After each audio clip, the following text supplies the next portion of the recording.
जय शिवराय मित्रांनो 2 सप्टेंबर 2024 रोजी झालेल्या केंद्रीय मंत्रिमंडळाच्या बैठकीमध्ये शेती आणि शेतकऱ्यांसाठी 13,966 कोटी रुपयाच्या तरतुदीसह 7 योजना राबवण्यासाठी मंजुरी देण्यात आलेली आहे। आणि याच्यामधील एक महत्त्वाची अशी योजना, एक महत्त्वाचा असा उपक्रम म्हणजे ॲग्रिस्टॅक। मित्रांनो, आजच्या व्हिडिओच्या माध्यमातून ॲग्रिस्टॅक नेमका कसा राबवला जाणार आहे, याचे काय फायदे शेती आणि शेतकऱ्याला शासनाला होणार आहेत, हे सविस्तर असं समजून घेण्याचा प्रयत्न करणार आहोत।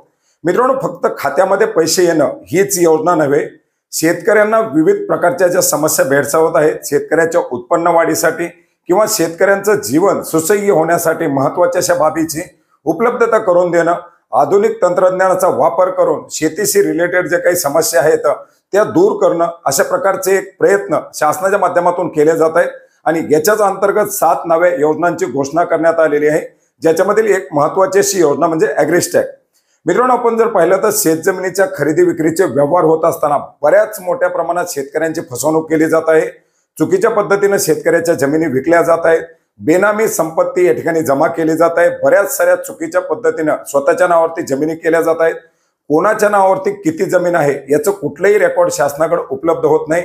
आणि अशा परिस्थितीमध्ये जमिनीचा मूळ मालक कोण आहे त्याची ओळख पटवणं आणि त्या मूळ मालकाशी त्याची जमीन लिंक करणं, ही एक प्रक्रिया ॲग्रिस्टॅकच्या अंतर्गत केली जाणार आहे। याच्यामध्ये जमिनीसाठी ईवेल पिन जनरेट करण्यात आलेले आहेत, मोठ्या प्रमाणात ईवेल पिन प्रत्येक राज्यामध्ये देण्यात आलेले आहेत। आणि आता शेतकऱ्याचा आधार कार्ड त्या ईवेल पिनला लिंक करण्याची प्रक्रिया सुरू करण्यात आलेली आहे। हा एक ॲग्रिस्टॅकचा महत्त्वाचा असा भाग असणार आहे। याच्यामध्ये शेतकऱ्याचं आधार कार्ड आणि शेतकऱ्याच्या जमिनीचा ईवेल पिन एकमेकाशी लिंक केला जाणार आहे। त्याच्यामुळे जमिनीचा मूळ मालक कोण आहे हे या ठिकाणी ओळखणं सोपं होईल। जमिनीची खरेदी विक्री करत असताना शेतकऱ्याचा आधार कार्ड आणि त्या जमिनीचा ईवेल पिन यांच्याशी मॅच केलेला डाटा जर मॅच झाला तरच पुढे त्या जमिनीच्या खरेदी विक्रीचे व्यवहार या ठिकाणी करता येणार आहेत। याच्यामध्ये आपण जर पाहिलं तर विविध राज्यामधून एक जिल्ह्याची निवड करण्यात आलेली होती आणि महाराष्ट्रातून प्रायोगिक तत्वावरती बीड जिल्ह्याची याच्यामध्ये समावेश करण्यात आलेला होता। मित्रांनो, एकंदरीत 11 कोटी शेतकऱ्यांचा डाटा हा त्यांच्या जमिनीशी, त्यांच्या भूभागाशी जोडण्याची प्रक्रिया येत्या 3 वर्षामध्ये या प्रकल्पाच्या माध्यमातून केली जाणार आहे।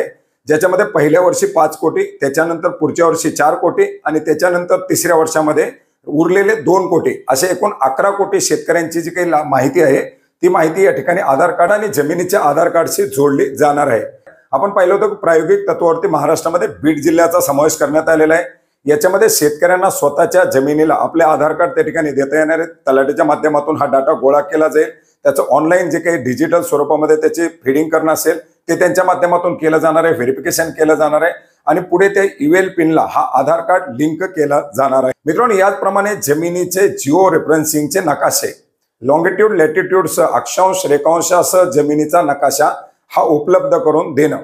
आपण जर पाहिलं तर आता शेतकऱ्यांचे जे नवीन डिजिटल नकाशे येत आहेत त्याच्यावरती त्या अक्षांश आणि रेखांशाची ओळख करून दिली जात आहे। अर्थात ज्या सर्वे नंबरमध्ये आपण उभा राहू त्या ठिकाणचा आपल्याला अक्षांश आणि रेखांश उपलब्ध करून दिलं जात आहे।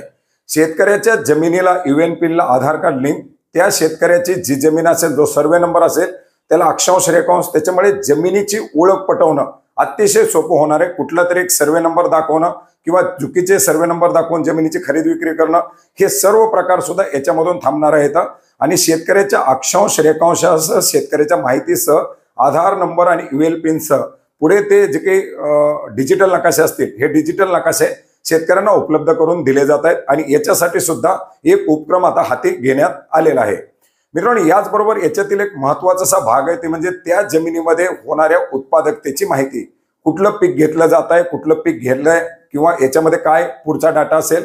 मित्रांनो, याच्यासाठी DCS अर्थात डिजिटल क्रॉप सर्वे ॲप्लिकेशन, ज्याला आपण आपल्याकडं ई-पीक पाहणी या नावानं ओळखतो, जवळजवळ संपूर्ण देशामध्ये हा प्रकल्प राबवण्यासाठी मंजुरी देण्यात आलेली आहे।